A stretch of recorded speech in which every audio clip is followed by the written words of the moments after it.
Pourquoi allons-nous à Salvador, dans l'état de Bahia, au Brésil?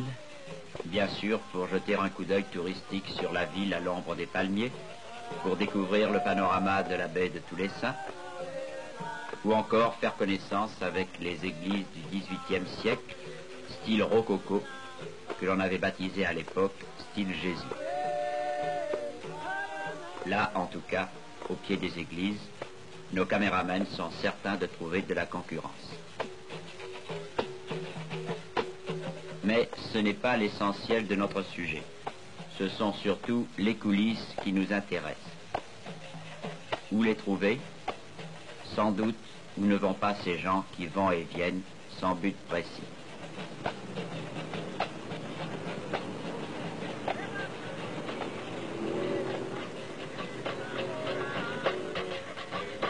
Notre rendez-vous est au pied d'un phare, sur la plage, là-bas avec un orchestre de berimbau, petite formation musicale dont les maillots proclament fièrement l'appartenance Academia de Capoeira.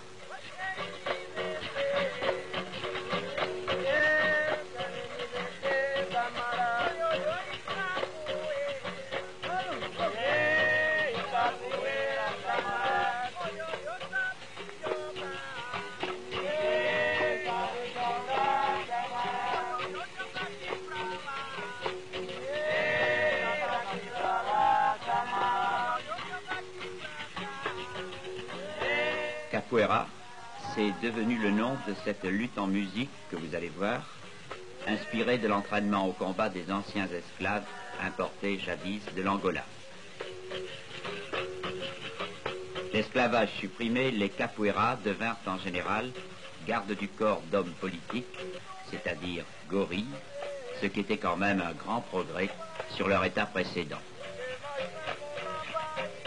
Et puis, la politique ne nourrissant pas son homme, car je vous rappelle que ceci se passe au Brésil, ils luttent maintenant, ou dansent, comme vous le préférez, pour le plaisir.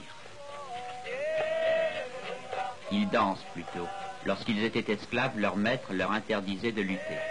Alors, pour tourner la loi, ils improvisèrent ces ballets dont certains coups peuvent être mortels.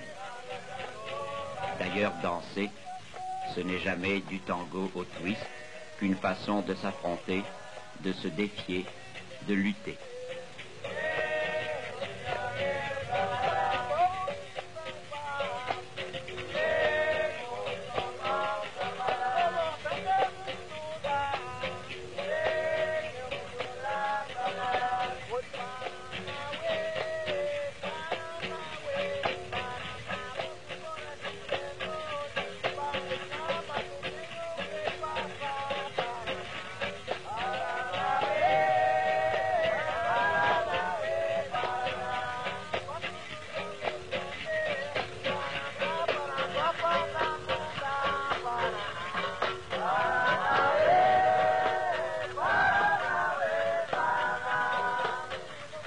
Voici le mouvement le plus important de l'attaque, le rabot de Arajo, sorte de pirouette qui permet de projeter les pieds avec force et précision.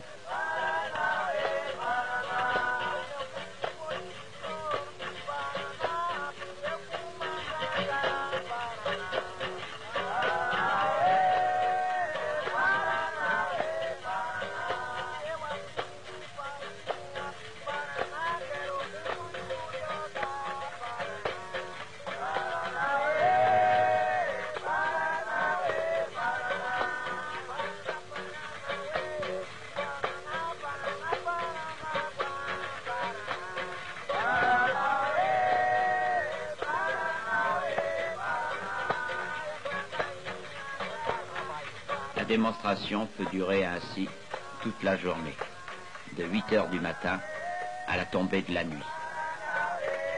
Aussi, dès que vous estimerez que vous en avez assez vu, partirons-nous, avec votre bénédiction, sur la pointe des pieds.